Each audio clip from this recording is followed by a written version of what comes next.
Peace and blessings. Let God's mercy and His grace be abundant to you. Let the Lord come into your life to set you free, because if the Lord never sets you free, you're going to be a slave. You know what I'm saying? You're going to be a slave to this world. You're going to be a slave to your job. You're going to be a slave to your children. You're going to be a slave to society. You're going to be a slave to your neighbors. You're going to be a slave to your family if you don't allow the Lord to come into your life to set you free. It's a beautiful thing to be free, because I'm in the world, but I really don't care about this world like that. My mind is infatuated on the life to come next. But like I told my brothers and sisters, if I have to traverse through hell to get to heaven, then so be it. Now, you know, your brother, I'm a reparations advocate. When they taught us about reparations back in 1985, and I heard, okay, the things they taught us in school, okay, I cling to them. Oh, Martin Luther King, they told us every single thing that he said about reparations. They taught us in school at West Fresno about reparations. So I've been a heavy advocate for reparations for a long time now. But the only thing that I really don't understand about reparation, besides from the fact that white people feel that they have a say in this, is some of the silly things that they say regarding reparations. Before I play this video, I'm gonna let you know what I think. Now, they think when black people get reparations that's gonna end world hunger. For some reason, that's the first question a white person to ask. You know what I'm saying? Well, what about world hunger? They'll say something like that. They think that reparations is gonna stop poverty. Why the hell would you think that? You know what I'm saying? Oh my God, if we pay out reparations, it'll stop poverty. They think that paying off reparations, you see how the whole world is on our back? You know what I'm saying? This whole damn world is on our back for some reason, and we're just a small nation within a nation. I don't get it, family. I don't get it. Okay. Talking to white people, they think reparations is going to stop all drug addictions. No, that's not what it means. They think that paying reparations is going to stop all the wars here in this country. That's not our problem. You know what I'm saying? They think that reparation in this country is going to feed the hungry. They really don't have no idea. So I don't even know why they talk, but the whole world is resting in our hands. For some reason, the black man and the black woman, we're supposed to be Superman. We're supposed to save the whole damn world. But nobody came to our rescue. Nobody came to our aid. Nobody came to our assistance. And every time I look up, they got their damn hands up against us. So they think that reparations is going to solve poverty. They think reparation is going to end racism. They think that reparation is going to heal the nations of all the damn wars. It's not for that. Just listen to it, family. The next time you see a broadcast and when the white folks come up, listen to some of the things that they say, because I've been studying them for the longest time. Now, we're going to go back to my hometown, and I just want you to hear, and I'll tell you right off the top, I don't believe in the National Black Caucus, because when you look on that panel, all you see is foreign black people. Who gives them the right? Who even put them up there in the first place? You know what I'm saying? My people will call them tethers. You know what I'm saying? First generational people born in this country that have no ties. That's what our people would say. So I don't believe nothing about the Black Caucus. I don't believe nothing. They ain't trying to do nothing for us. I don't believe nothing that they say. And if they got something to say to me, all they got to do is write me a check. Paying reparation is not going to stop poverty. Paying reparation is not going to clean up the streets. Paying reparations is not going to stop people from doing drugs. Paying reparations is not going to stop people from murdering themselves. But once more again, the whole entirety of the world, all the countries, all the people is on our back. You know what I'm saying? It's resting in our hand. The whole world is in our damn hands for some reason. I don't get it. California's Legislative Black Caucus is working on passing 14 bills this session to begin implementing reparations. We wanted to know what residents thought reparations should look like, so we asked folks who came out to Fresno to hear more about the CLBC's work. Reparations for Black Californians looks like, to me, putting the money back into the people, putting the power back into the people. You know, Black people, we've always got the rough end of the stick. We've always got the short end of the spectrum. We've always ultimately got put last. You know, I feel like if the funding is put back into Black people, there would be an opportunity for us to thrive. Reparation for me, it's more like giving back as much as you can that what was already taken historically. The Central Valley is Yocut land, so like giving that title back is a form of reparation. There have been so many experiences that I had when I was in school of like someone turning off the lights and where'd Denise go? So what I would say is like some form of like policies to address like discrimination, racism, that kind of stuff on campus directly, like zero tolerance. The funding for reparation that's been provided for this year was $12 million. That really doesn't set well with all of the African Americans in California and all of the suffrage that's gone on over all of these years. So that's seed money. What do you think reparations should consist of? Let us know in the comments and follow Capital in Maine for more news. California's ancestors didn't slave and sweat and toil and all that hard work that they did for Joanne Reed to have a job. She's from the Congo. They worked for Black Americans to have jobs, not people from the Congo who are first generation Americans. Not even Kamala Harris, who's Indian American and Jamaican. Right. My ancestors didn't work for Kamala Harris to have these benefits. They worked for Black Americans to have benefits. I think even Obama is not even a Black American. You see how the rest of I don't get it, family. Okay, now in California, we have all the studies. Don't nothing need to be studied. How do you pay reparations, Jehoshua?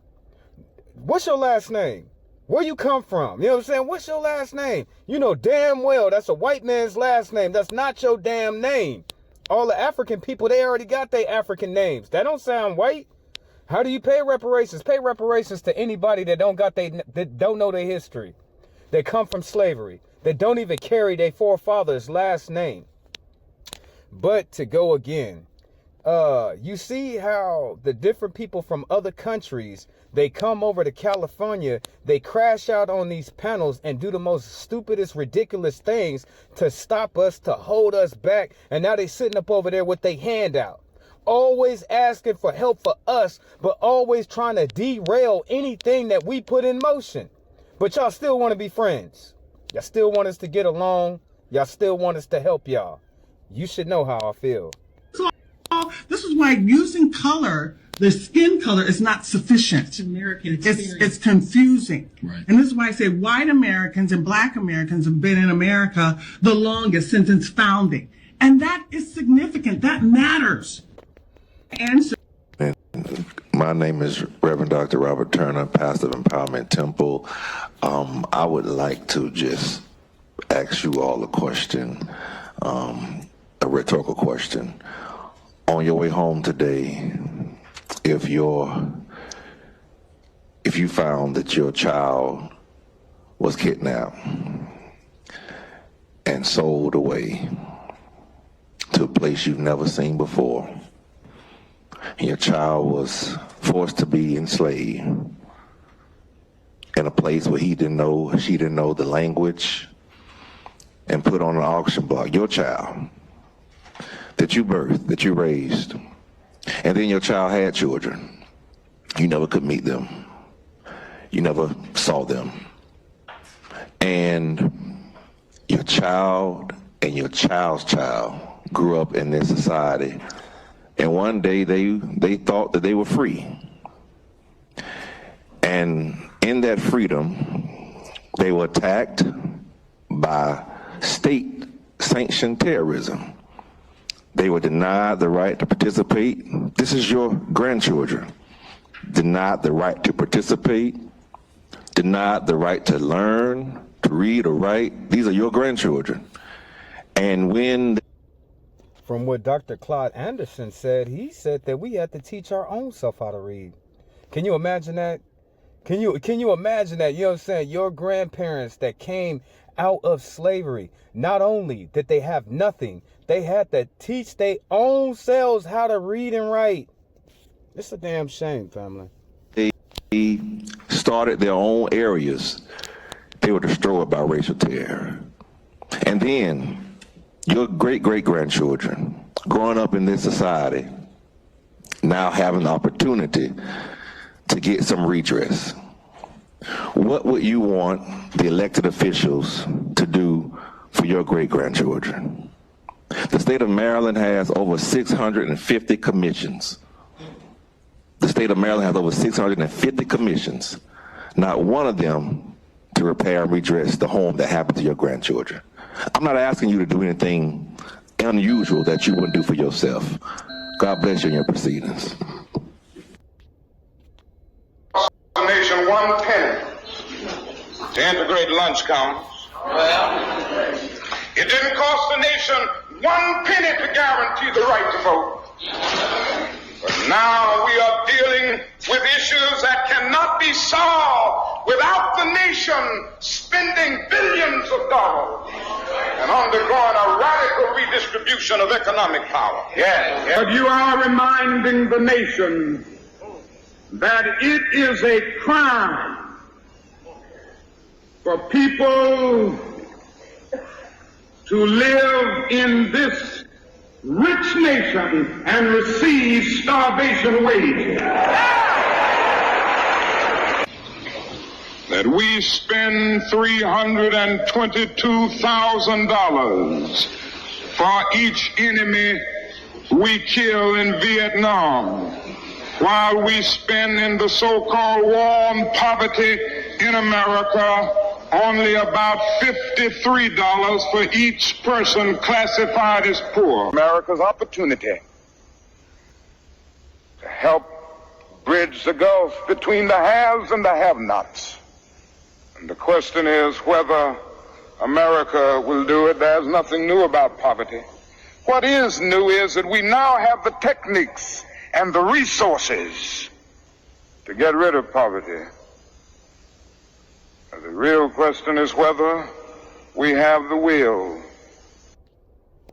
This is why I say America has failed black people, because you have the technology, you have the economy, but then you just don't, you have the money, you know what I'm saying? You got the money, you know what I'm saying? It's old, but then you do not want to do nothing to improve, to better, to heal black people. This is why I say America failed black people hundreds of years ago.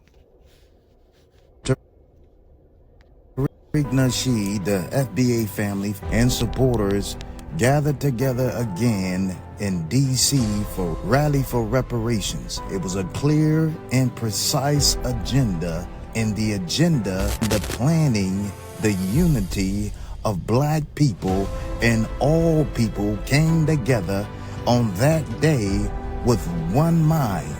And there was no violence, there was no one cussing nobody out, there was no black on black crime, and there will never be black on black crime. There will never be violence amongst black folks. When the agenda is set, the mindset is there, and people come together with children involved, elderly involved, people on one accord can accomplish something like this in anything that we put our minds together as a people for one purpose: reparations. No reparations for foundational black Americans. No vote is the agenda, is the mindset, is the determination, and it will be so.